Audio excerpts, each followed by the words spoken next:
মধ্যপ্রাচ্যে উত্তেজনা তুঙ্গে। ওয়াশিংটনের হঠাৎ হামলার জবাবে পাল্টা প্রতিরোধে নামল তেহরান। 2 সপ্তাহ পরিস্থিতি পর্যবেক্ষণের ঘোষণা দিয়েছিলেন মার্কিন প্রেসিডেন্ট ডোনাল্ড ট্রাম্প, কিন্তু সেই সময়সীমা শেষ হওয়ার আগেই ইরানের ফোর্দো, নাতানজ ও ইস্পাহানের গুরুত্বপূর্ণ পারমাণবিক স্থাপনায় ব্যাপক হামলা চালিয়েছে যুক্তরাষ্ট্র। ওয়াশিংটনের দাবি, ফোর্দো পারমাণবিক কেন্দ্রে 12টি বাংকার ব্লাস্টার বোমা ফেলা হয়েছে। এছাড়া মার্কিন সাবমেরিন থেকে ছোড়া 30টি TLAM ক্রুজ মিসাইল আঘাত হানে নাতানজ ও ইস্পাহান কেন্দ্রে।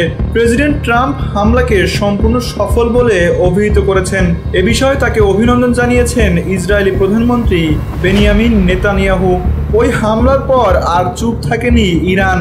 পাল্টা প্রতিশোধ হিসেবে ইসরায়েল ও যুক্তরাষ্ট্রের বিভিন্ন স্থাপনায় একযোগে মিসাইল হামলা চালায় তেহরান।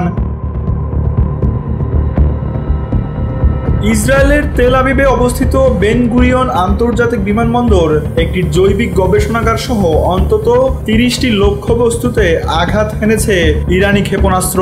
এছাড়া বাহরাইনে অবস্থানরত একটি মার্কিন নৌবহরও ক্ষতিগ্রস্ত হয়েছে বলে দাবি করেছে তেহরান।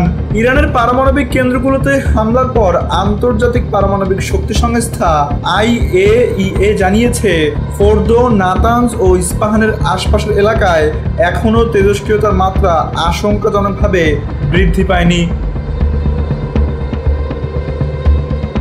এ বিষয়ে সংস্থাটি সোমবার জরুরি বৈঠকে বসবে বলে জানা গেছে। ইরানের পররাষ্ট্রমন্ত্রী আব্বাস আরাগচি ওয়াশিংটনের তীব্র সমালোচনা করে বলেন, যুক্তরাষ্ট্র একতরফা হামলা চালিয়ে আলোচনার সকল দরজা বন্ধ করে দিয়েছে। তিনি জানান, ইউরোপীয় নেতাদের মধ্যস্থতায় যেসব আলোচনা এগোচ্ছিল সেগুলো এখন সম্পূর্ণ ভেস্তে গেছে। ইরানের সর্বোচ্চ নেতা আয়াতুল্লাহ আলী খামেনি সরাসরি যুক্তরাষ্ট্রকে হুঁশিয়ারি দিয়ে বলেন, এই সংঘাতে জড়িয়ে নিজেদের সর্বনাশ ডেকে এনেছে আমেরিকা।